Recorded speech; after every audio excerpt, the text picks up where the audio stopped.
سلام سلام ورحمة الله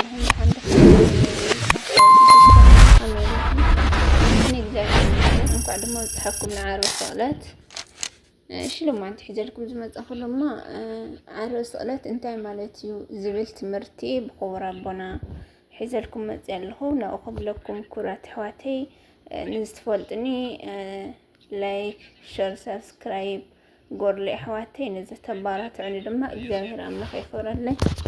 ብጣዕሚ ዘመስግነኩም ኣሕዋተይ ማዕረይ ናብኡ ከብለኩም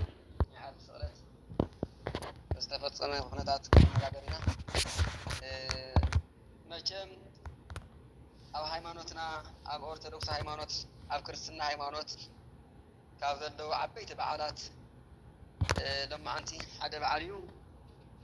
ጎይታናን መድሓኒናን ኢየሱስ ክርስቶስ ስለ ወዲ ሰብ ክብል ደቂ ሰባት ክብል ኣብ ቀራንዮ ዝተሰቕለሉን ሞት ዝቐመሰሉን ዕለት እዩ ሎሚ። መቸም ዓርቢ ስቕለት ዝጅምር ሐሙስ ምሸት ሕፀተ እግሪ ጸሎተ ሐሙስ ምስ ተፈጸመ እዩ። ኢየሱስ ክርስቶስ ኣብ ገነት ጌቴሴማኒ ጸልዩ ምስ ወደ ይሁዳ አስቆሮታዊ ሰለምታ ኣሕሊፉ እዩ ሂብዎ። ኣብቲ ለይቲ ናብ ሊቃነ ካህናት ሓናን ቀያፋን ተወሲዱ ተመርመረ። ንጽባሒቱ ዓርቢ ንጉሆ ማለት እዩ ናብ ጲላጦስን ናብ ሄሮድስን ተመላለሰ። ጲላጦስ ዋላ እኳ ገበን ተዘይረኸበሉ ብፀቕጣ ኣይሁድ ግን ንኽስቀል ፈረደሉ። ኢየሱስ ክርስቶስ መስቀል ተሸኪሙ ናብ ጎልጎታ ወይ ከዓ ናብ ቀራንዮ ናብ ዝበሃል ቦታ ወፀአ። ኣብ ሰዓት 6 ቀትሪ ተሰቕለ። ን3 ሰዓታት ዝኣክል ዓለም ጸልማት ኮነ። ኣብ ሰዓት 9 ድማ ተፈጸመ ኢሉ ነፍሱ ሃበ ይብል። ኢየሱስ ክርስቶስ ኣብ ልዕሊ መስቀል እናሃለወ ዝተዛረቦም 7 ቃላት ያው ዓበይቲ ትምህርቲ ዝሓዙ ኣለዉ። ካብኣቶም ሓደ ኣቦይ ዝገብርዎ ኣይፈልጡን እዮም እሞ ይቕረ በለሎም ኢሉ ተናገረ። እንደገና እውን ካልኣይ ሎሚ ምሳይ ኣብ ገነት ክትከውን ኢኻ ኢልዎ ንጤማና ሽፍታ እውን። ሳልሳይ እውን እንሆ ወድኺ እኒሃ ኣዴኻ ዝብል ቃል እውን ንድንግል ማርያምን ንዮሃንስን ተናጊሩ። ራብዓይ እውን ኣምላኸይ ንምንታይ ሓደግካኒ ኢሉ መከሩ ገሊጹ እዩ። ጸማይኩ ጽሚ ድሕነት ወዲ ሰብ ከም ዝጸምአ እውን ኣብዚ ገሊጹ። ተፈጸመ ስራሕ ናይ ድሕነት ተፈጺሙ ኢሉ እውን ተናጊሩ።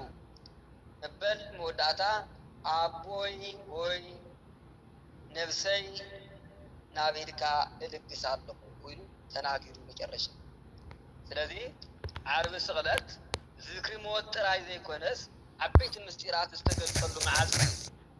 ኣምላኽ ንዓለም ክሳብ ክንደይ ከም ዘፍቀራ ዝተመስከረሉ እዩ። ኣፍቃሪ ሰብ ምዃኑ ብግብሪ ዘረኣየሉ ዕለት እዩ። እንደገና እውን ብሰንኪ ኣዳም ዝመፀ ናይ ሞት ፍርዲ ክርስቶስ ብሞቱ ቀይርዎ ንጹህ እናሃለወ ንሱ ስለ ኃጢአተኛታት ዝተሰቐለ ምዃኑ ዝተረኣየሉ እዩ። እንደገና እውን ትሕትና ዝተገበረሉ እዩ። ፈጣሪ ሰማይን ምድርን እናሃለወ ክሳብ ሞት መስቀል ዝተሓተሉ ትሕት ዝበለሉ መዓልቲ ኢሎም እዩ። እንደገና እውን ዓወት ዝተረኸበሉ እዩ። ዋላ እኳ ሞት ዝመስል እንተነበረ ብሓቂ ግን ሰይጣንን ኃጢአትን ዝተሳዕረሉ መዓልቲ እዩ ሎሚ።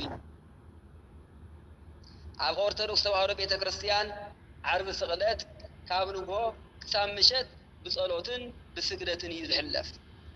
ምእመናን ብኣሽሓት ዝቝጸር ስግደት ይሰግዱ ንድሕነት ዓለም ተባሂሉ መዝሙረ ዳዊት ብምሉኡ መዝሙረ ዳዊት ይንበብ እዩ። ካህናት ነቲ ስቕለት ዝገልጽ ጥቕስታት መጽሓፍ ቅዱስ እናንበቡ እውን ንህዝቢ ዝምህሩሉ መዓልቲ ኢሎም እዩ። እንደገና ሰላም ኣብ መወዳእታ ሰላም ለኪ እናተባሃለ ንክርስቶስ ብኽብሪ ናብ መቃብር ብምሳሌ ናይ ምውሳድ ስርዓት ይፍጸም ማለት እዩ። እሱ ግን ብሰንኪ ናትና ቁስሊ ቆሰለ፣ ብሰንኪ በደልና ድማ ተደቑሰ። ሕና ሰላም ምእንቲ ክንረክብ مقطعتي نابو ورده بسنبرات سقاو دما نحنا حاوينا يبل تنبيت إسائياس معراف 53 وطرح حموشته دلو هيدا قال بدن يستوعبنا ننوقو إذا قال ذي قويتانان أملاخنان مدحانينان إيسوس كريستوس قبل علم مسكر كوينو كابستزارهم شوعة قالات يتقدماي مجلسي ፍጹም ፍቅሪ እዚ ታንሳ አቦ ዝገብርዎ አይፈልጡን የምሞ ይቀረበለሎም ትብል ቃል ናይ ፍቅሪ መግለጺት ያዝያ ኣብ መስቀል ኮይኑ ዝተናገሮ ቃል ኣብ ናይ ሉቃስ ወንጌል ምዕራፍ 23 ቁጥር 34 ንረኽቦ ማለት እዩ።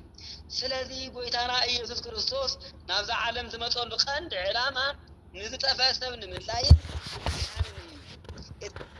ስራሕ ድማ አፍሲሙ ይሁን እምበር እቲ ዝገርም ነገር ክርስቶስ ኣብቲ ዝለዓለ ስቃይ ኣብቲ ዝለዓለ ላግጺ ኣብቲ ዝበዝሐ ጸርፊ መከራ ኣብ ዝነበረሉ ግዜ ካብ ኣፉ ዝወፀ ቃል ናይ መርገም ወይ ናይ ሕነ ምፍዳይ ዘይኮነስ ናይ ፍቅሪ ቃል ናይ ይቕሬታ ቃል እዩ ነይሩ።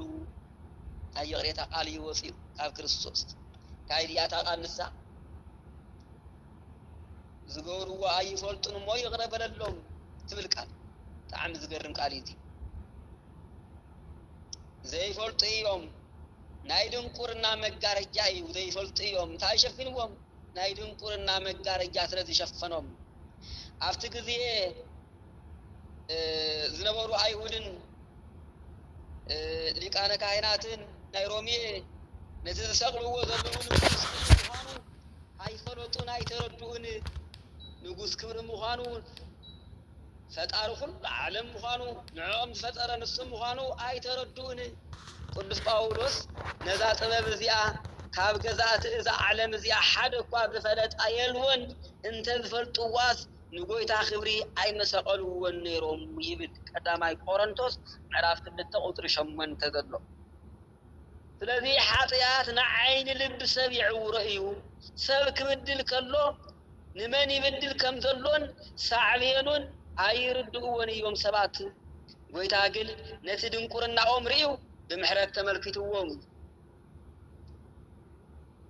ክርስቶስ ኣብ መስቀል እናሃለወ ክልተ ስራሕ ይሰርሕ ነይሩ። ሓደ መስዋዕቲ ኮይኑ ንሓጢኣት ዓለም ቤዛ ኮይኑ ቀሪቡ፣ እንደገና ሊቀ ካህናት ኮይኑ ስለቶም ዝበደልዎ ይልምን ይጽሊ ነይሩ። ነቢይ ኢሳይያስ ቅድሚ ዘመናት ተነቢዩ ከም ዝነበረ ንሱ ግን ሓጢኣት ብዙሓት ተሸከመ፣ ስለቶም መዓልቲ በደል ድማ ለመነ ማለደ ይብል ትንቢተ ኢሳይያስ ምዕራፍ 53 ቁጥሪ 12 ዘሎ ይለቃል። ስለዚ ካብዚ ንረኽቦ ትምህርቲ ንጸላእትኩም ኣፍቅሩ ዝብል ትምህርቲ ብግብሪ ኣርኤና ክርስቶስ። ጎይታ ኣብ ከረን ኮይኑ ንጸላእትኩም ኣፍቅሩ፣ ንዝረግሙኹም መርቑ፣ ንጸልኡኹም ጽቡቕ ግበሩ ይብል ማቴዎስ ወንጌል ምዕራፍ 5 ቁጥሪ 44። ስለዚ ነዚ ዝመሃሮ ትምህርቲ እዚ ኣብ ቀራንዮ ብግብሪ ኣርኤና ቃሉን ግብሩን ሓደ ምዃኑ ኣመስኪሩ እቲ ዝገርም ይቐረበለሎም ስለ ሰላም ነቲ ስማዊ ጥሬታ ጥራይ ዘይኮነስ ነቶም ዝውግእዎ፣ ነቶም ዝጸፍዕዎ፣ ነቶም ዝሳለውዎ፣ ነቶም እሾኽ ኣክሊል ዝደፍእሉ እዩ ይቐረበለሎም ዝበለ። ስለዚ ተምሳል ክርስቶስ ክንከውን ይግባአና። ንሕና እውን እቲ ናይ መጀመርታ ሰማዕቲ ዝኾነ ቅዱስ እስጢፋኖስ ብዳርባ እምኒ ክመውት እንተሎ ነዚ ናይ ጎይታ ኣሰር ተኸቲሉ እንታይ ኢሉ ጎይታ እዚ ሓጢኣት እዚ ኣይትቑጠረሎም ኢሉ ተናጊሩ ናይ ክርስቶስ ኣሰር ተኸቲሉ እስውን ኣብ ግብረ ሐዋርያት ምዕራፍ 7 ቁጥሪ 60 እንረኽቦ። ንሕና ኸ ንዝበደሉና ይቕረ ንብል ዲና? ይቕሬታ ክንገብር ከለና ኣይፈለጡን እዮም ኢልና ምክንያት ክደልየሎም ከም ክርስቶስ ንኢለና